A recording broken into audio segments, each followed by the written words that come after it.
Người phụ nữ trước mặt, từ bỏ công việc cao lương ai cũng mơ ước. Quyết định chọn đi về nông thôn. Mọi người đều nghĩ cô ấy điên rồi. Chỉ có cô ấy, người đã tái sinh mới hiểu. Đây là cách duy nhất để cứu rỗi bản thân và gia đình. Nơi bạn về nông thôn có phải là hợp tác xã Thắng Lợi? Đội sản xuất Hướng Dương? Ừ, đúng rồi. Bạn hỏi cái này làm gì? Vậy thì đúng rồi. Tôi muốn đổi với bạn. Bạn đồng ý không? Công việc ở nhà máy cơ khí tốt thế kia mà bạn không làm. Bạn lại muốn về nông thôn. Chúng ta vào trong nhà nói chuyện nhé. Có phải anh chàng đó không muốn cưới bạn nữa? Lúc trước tôi đã bảo bạn thế nào? Đừng đặt hy vọng vào một người đàn ông.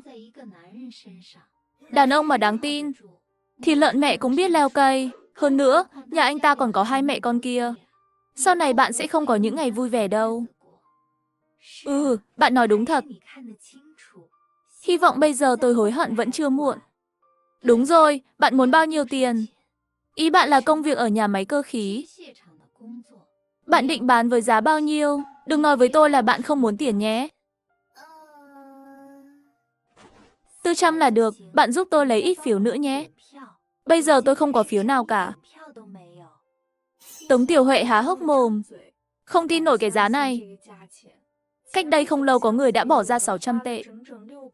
Mới mua được một công việc trong xưởng cơ khí. Còn công việc văn phòng chắc chắn còn đắt hơn.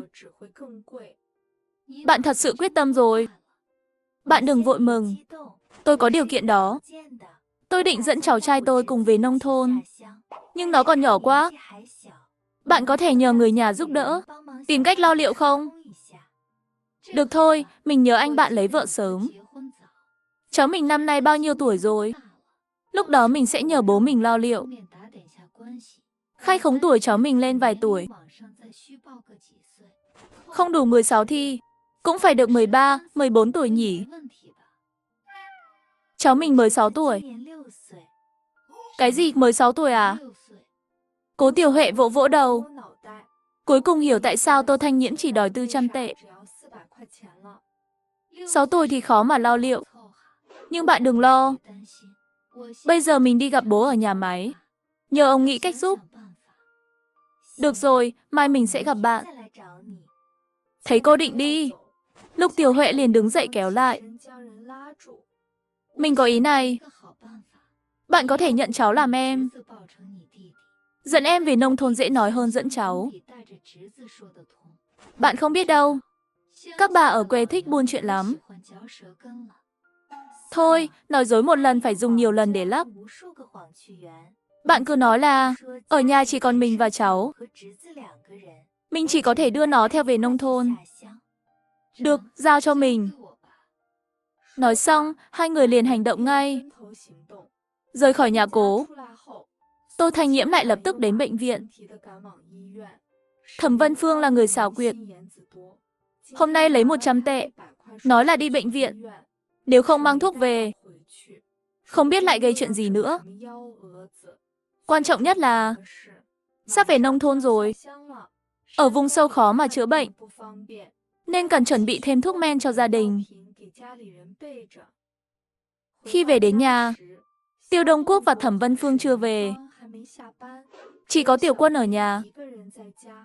Thấy Tô Thanh Nhiễm về, nó lập tức chạy vào nhà. Tô Thanh Nhiễm cũng không thèm để ý. Đi thẳng vào phòng thu dọn hành lý. Khi mới từ nhà đến, mang theo gần 1,0 tệ và nhiều phiếu làm của hồi môn. Trước đây nghĩ sắp kết hôn. Tiêu Đông Quốc là đàn ông nên không hiểu. Cô ấy ra tay, mua hết vật dụng lớn nhỏ trong nhà. Tiện thể mua luôn đồng hồ, bút máy và xe đạp cho anh ấy. Bây giờ, nhiều thứ bị mẹ con họ chiếm dụng. Chưa hết, chiếc váy mua cho đám cưới cũng bị Thẩm Vân Phương mượn mặc, mà chưa trả lại. Kiếp trước mình thật khờ. May mà có thói quen ghi chép. Những đồ nội thất và quà cho Tiêu Đông Quốc đều có giá trị, đồ lớn trước khi đi phải lấy lại. Nếu không mang được, thì nghĩ cách bán đi đổi tiền. Còn những thứ mẹ con Thẩm Vân Phương ăn mất, cũng phải tìm cách đòi lại. Đúng lúc này, nghe thấy tiếng động, Tiêu Đông Quốc và Thẩm Vân Phương cùng về. Nghe thấy họ về, Tiểu Quân đang trốn trong phòng, khóc chạy ra. Mẹ, cuối cùng mẹ cũng về. Mẹ, con sắp chết đói rồi. Sáng sớm bà ta đi đâu đó, mà giờ vẫn chưa về. Người đàn bà xấu xa, bà ta đã về từ lâu rồi. Nằm trong phòng không làm gì, cả cơm cũng không nấu. Tô Thanh Nhiễm cười lạnh lùng, viết nốt hàng cuối.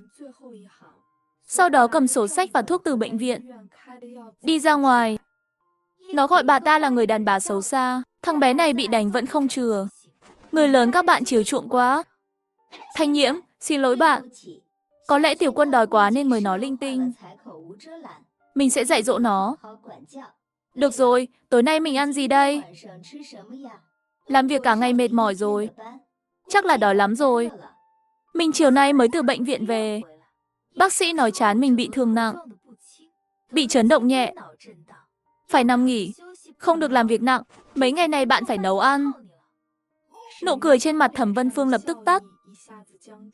Ánh mắt không hài lòng nhìn Tiêu Đông Quốc.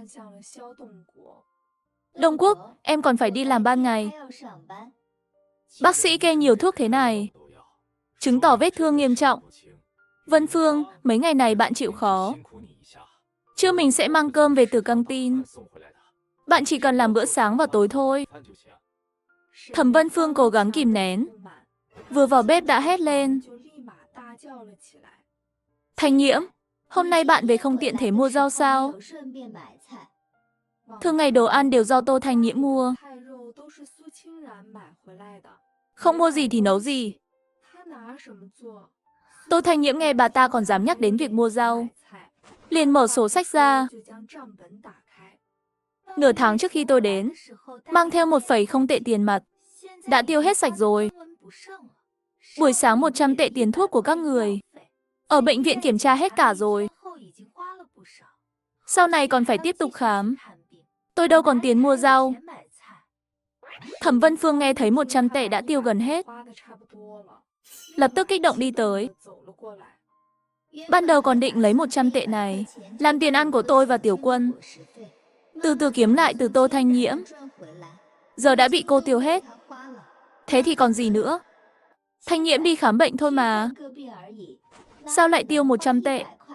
Nói gì mới nửa tháng, làm sao mà tiêu hết 1,0 tệ? Ghi rõ ràng ở đây, từng khoản một. Bà tự xem đi. Thẩm Vân Phương xem xong sổ sách, liền cười nói. Cô và Đông Quốc sắp kết hôn. Từ giờ là người một nhà. Có những thứ không cần tính chi ly như vậy chứ. Ai là người một nhà với bà? Tôi biết bà sẽ chơi chiêu này, nhưng tôi cũng không mong lấy lại tiền ngay. Chúng ta bắt đầu từ những cái đơn giản, lần lượt thu lại từng cái nhé.